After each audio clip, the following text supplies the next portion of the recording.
Assalamualaikum warahmatullahi wabarakatuh. Ibu, bapak, hadirin pemuda-pemudi sebangsa setanah air dimanapun kalian berada dari Sabang sampai Merauke. Jika kita melihat video tadi, ini sudah nyata, ini sudah jelas, ini sudah clear, bahwa FPI dan kawan-kawan, PA 212 dan kawan-kawan, Ustadz Tengku Zulkarnain dan kawan-kawan, kubu khilafah yang sudah nyata-nyata memproklamirkan diri anti Pancasila, ingin mengganti Pancasila, mulai membangkang kepada pemerintah Indonesia. Ya Bu, bapak-bapak, hadirin pemuda-pemudi sebangsa setanah air, mereka orang-orang khilafah sudah nyata membangkang kepada pemerintah Indonesia. Di video yang pertama kita sudah bisa melihat dan mendengar bagaimana Jokowi disebut binatang dalam sebuah tablik akbar yang mereka gelar. Ini yang kelihatan, Bu. Ini yang kelihatan, Pak. Pemuda-pemudi sebangsa setanah air. Ini yang kelihatan.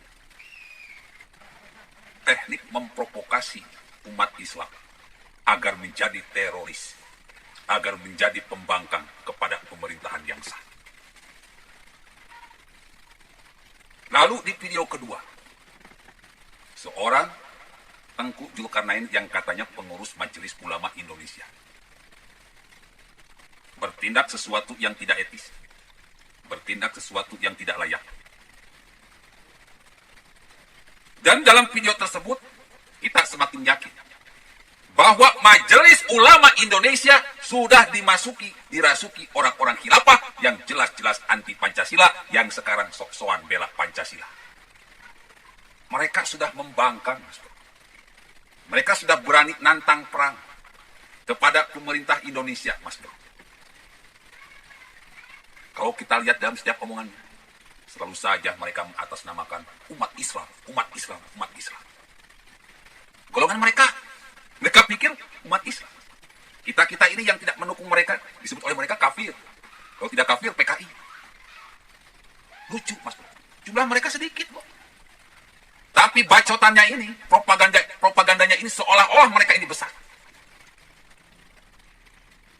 Kita sudah menyaksikan mereka sudah membangkang kepada pemerintahan yang sah.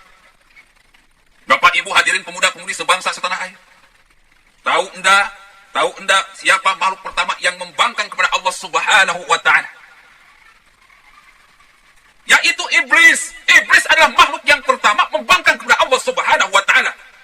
Wa in qulna lil malaikati isjudu li Adam fasajadu illa iblis. Iblis yang pertama membangkang kepada Allah Subhanahu wa Ta'ala. Sombong. Iblis tahu siapa Allah Subhanahu wa Ta'ala, mengenal Allah Subhanahu wa Ta'ala. Allah itu maha besar, maha agung, maha tinggi, maha segalanya. Tahu iblis. Siksaannya dahsyat, murkanya dahsyat. Tahu iblis. Iblis juga tahu. Iblis juga tahu kepada Al-Quran. Paham terhadap Al-Quran. Bahkan iblis ini pandai berceramah. Begitu hebat dalam berceramah. Banyak pengikut. Tetapi kenapa iblis menentang Allah Subhanahu wa Ta'ala? Karena iblis ini sombong. Makanya saya nggak aneh melihat orang-orang yang seperti si Ustadz Tengku Zulkarnain ini. Penampilannya kayak Nabi, janggutnya panjang, menjabat pengurus MUI, ceramahnya hebat, banyak pengikutnya. Sombong dia. Sehingga dia tidak mau tunduk dan patuh kepada pilihan Allah. Jokowi ini pilihan rakyat, berarti Jokowi ini pilihan Allah. Tidak mau taat kepada Jokowi berarti tidak mau taat kepada Allah. Memberontak kepada Jokowi berarti memberontak kepada Allah. Dan umumnya pemerintah ini adalah pilihan Allah juga, dipilih oleh rakyat. Maka merupakan pilihan Allah juga. Memberontak kepada pemerintah sama dengan memberontak kepada Allah Subhanahu wa Ta'ala. Jadi FPI dan kawan-kawan, Ustadz Tengku Zulkarnain dan kawan kawan-kawan, HTI, FPI, PKS, dan kawan-kawan adalah iblis. Para pengikut iblis laknatullah. Na'udzubillah, summa na'udzubillah. Mereka tidak akan membiarkan negara ini makmur. Mereka tidak akan membiarkan rakyat Indonesia hidup dalam ketenangan, hidup dalam Pancasila, hidup dalam UUD 1945, hidup dalam kebinekaan. Mereka tidak akan membiarkan umat Islam hidup tenang, damai dengan agama-agama lainnya. Mereka akan terus bikin keributan dan keributan.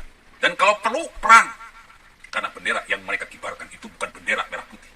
Bendera yang mereka kibarkan adalah bendera perang. Ibu, bapak, hadirin pemuda-pemudi sebangsa setanah air. Kalau kita telisik, yang ada di belakang mereka ini adalah ada 4 kekuatan yang sangat besar. Yang pertama, grup Cendana. Yang kedua, grup Cikeas. Yang ketiga, grup Bakri.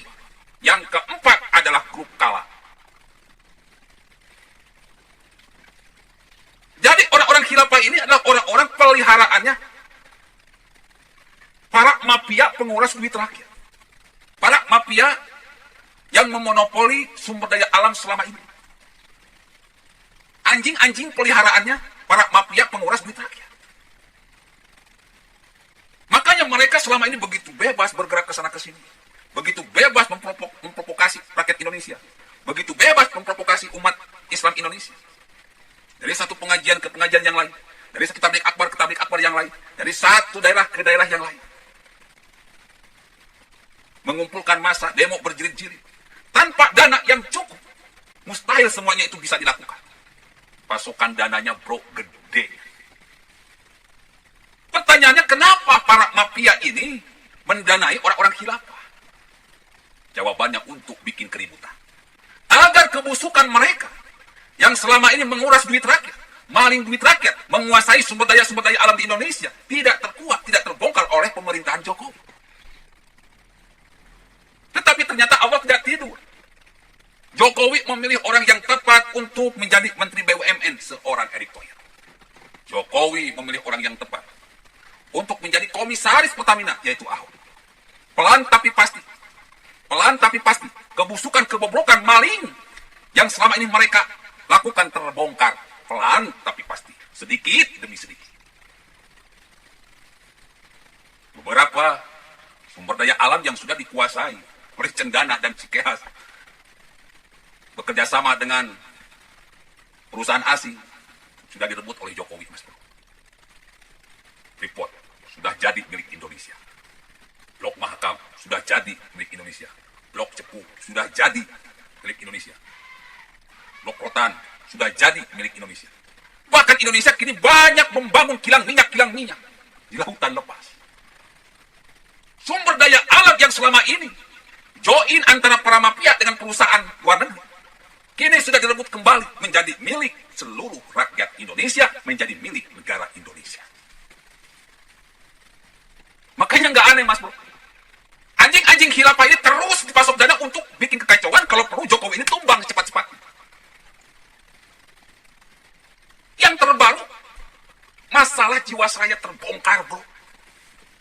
Yang paling baru lagi, masalah Bukopin terbongkar juga, Mas Bro. Bu Bakri pinjam duit ke Jiwasraya.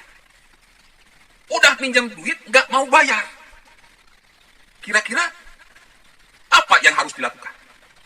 Yes. Normalnya, Jiwasraya harus menyita aset-aset dari grup Bakri ini untuk mengganti uang yang sudah mereka pinjam. Tetapi Jiwasraya ini siapa? Grup Bakri ini siapa? Gak ada keberanian dari Jiwasraya. Makanya grup Bakri ini meminta kepada pemerintah untuk membayar hutangnya kepada Jiwasraya. Ini kan lucu, Mas Bro. Kau yang pinjam, masa pemerintah yang bayar? Nggak lucu. Pemerintah nggak boleh ngasih duit pinjaman ke si Bakri. Cukup Lumpur Sidoarjo jadi pelajaran. Pemerintah harus backup Jiwasraya agar kembali sehat. Harus backup Jiwasraya agar mampu mengambil, menyita aset-aset yang dipunyai grup Bakri untuk bayar hutang. Dan untuk mengembalikan uang rakyat yang sudah mereka rampok. Sehingga rakyat bisa beraktivitas kembali, Mas Bro. Kasihan. Setelah COVID ini rakyat kan butuh dana untuk usaha, untuk menjalani kehidupan selanjutnya. Pemerintah harus ambil peran di sini. Bersikap tegas kepada grup BlackRock, bayar hutang atau sita semua aset-asetnya. Jika tidak mau bayar, sita aset-asetnya, jual, kembali, bayar duit rakyat. Karena rakyat sedang membutuhkan. Begitu pula dengan kasus Bukopin, Mas Bro. Kasus Bukopin ini juga sama, hampir sama. Pinjam duit, nggak mau bayar. Akhirnya Bukopin mampet, kredit macet. Akhirnya bermasalah, akhirnya duit rakyat yang ingin menggunakan duitnya nggak cair-cair sampai saat ini. Bukopin nggak berani, karena Grup Kala ini kan mantan presiden. Dekengannya mantan presiden di Subkala. Untuk menyelamatkan duit rakyat, seharusnya, sepatutnya pemerintah turun. Menegur kepada grup Kala, mau bayar atau aset-asetnya disita. Karena rakyat sedang membutuhkan dana, Mas Bro. Untuk usaha, untuk menjalankan kehidupan selanjutnya. Pemerintah nggak usah bantu. Bayar duit yang sudah mereka pinjam. Mereka yang pinjam, mereka yang bayar. Jangan mereka yang pinjam, pemerintah yang bayar. Ini sama saja kau yang menghamili, gue yang ngawinin. Pemerintah jangan bodoh. Saatnya tegas, saatnya keras. Selamatkan duit rakyat dan mulai basmi para mafia penguras duit rakyat. Saya kira Jokowi dan jajarannya akan berani. Saya yakin. Ibu bapak hadirin pemuda-pemudi sebangsa setanah air. Jadi jelas korelasinya. Jadi jelas hubungannya. Makanya kata Allah, fi qulubihim maradun fazadahumullahu maradun. Walahum adzabun alimun bima kanu yakdzibun. Mereka para penjahat, orang-orang munafik, para penjual agama Allah, pembohong munafik. Allah tampakkan kemunafikannya, kejahatannya, kebohongan ke hadapan manusia. Sebagai balasan yang pedih atas semua apa-apa yang sudah mereka lakukan. Siapa khilafah? Ternyata anjing-anjing peliharaannya para mafia penguras duit rakyat. Selain mereka ingin mendirikan negara Islam, mereka ini, orang-orang khilafah ini, adalah anjingnya peliharaan para mafia penguras duit rakyat. Untuk menyelamatkan negara ini dari bahaya, maka kita dari Sabang sampai Merauke harus mendukung, harus menjadi benteng terdepan, melindungi, menjaga pemerintahan Jokowi ini agar tetap tegak, agar tetap memerintah. Paham kita lawan dengan paham. Demo kita lawan dengan demo. Ada yang bertanya, Ustadz, bagaimana kalau kita melakukan demo? Gak bisa, Mas Bro. Kita harus lakukan pengajian dulu. Tablik akbar kecil-kecilan dulu. Dari satu rumah ke rumah yang lain. Dari satu tablik akbar ke tablik akbar yang lain. Dari satu daerah ke daerah yang lain. Dari satu provinsi ke provinsi yang lain. Setelah kita lakukan berkeliling tablik akbar Pancasila, memberikan pencerahan kepada rakyat Indonesia tentang Pancasila dan NKRI. Ketika semua sudah kita lakukan, maka mengumpulkan mereka dalam satu kota, dalam satu provinsi akan menjadi sangat mudah.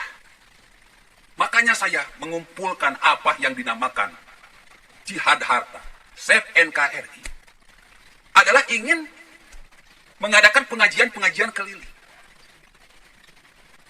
Tablik akbar keliling. Saya namakan dengan pengajian Pancasila, tablik akbar Pancasila. Dari satu pengajian ke pengajian yang lain. Dari satu daerah ke daerah yang lain. Dari satu tablik akbar ke tablik akbar yang lain. Karena tanpa itu, kita tidak akan bisa melawan cuci otak yang sudah mereka lakukan orang-orang khilafah ini. Mereka sudah fight di alam nyata. Kita pun harus fight di alam nyata. Gak bisa terus-menerus fight di medsos. Mereka melakukan pengajian, kita pun harus melakukan pengajian pula. Mereka melakukan tablik akbar, kita pun harus melakukan tablik akbar. Ketika rakyat Indonesia sudah tersadarkan, tercuci otak kembali, di saat itulah kita bisa mengumpulkan kekuatan. Dan saya yang pro NKRI itu masih sangat banyak, di atas 80%. Orang-orang khilafah ini cuma sedikit, Mas Bro. Ayo kita buktikan. Ayo kita buktikan. Ayo kita buktikan. Saya yakin orang-orang Indonesia masih cinta NKRI, masih cinta Pancasila, masih cinta kebinekaan, masih cinta negara kesatuan Republik Indonesia. Yang punya kecintaan, mulai bro, transfer ke BRI 0757 0101 3531 532. Saya tunggu Jika nanti banyak, mudah-mudahan ke depan, dia sudah mampu menampilkan tablik akbar atau pengajian yang pertama. Saya bisa berdakwah di depan orang banyak tentang the king of science, revolusi otak dan revolusi akhlak dalam sebuah pengajian Pancasila. Saya kira ini harus cepatnya, ini harus segera. Billahi taufiq wal hidayah. Wassalamualaikum warahmatullahi wabarakatuh.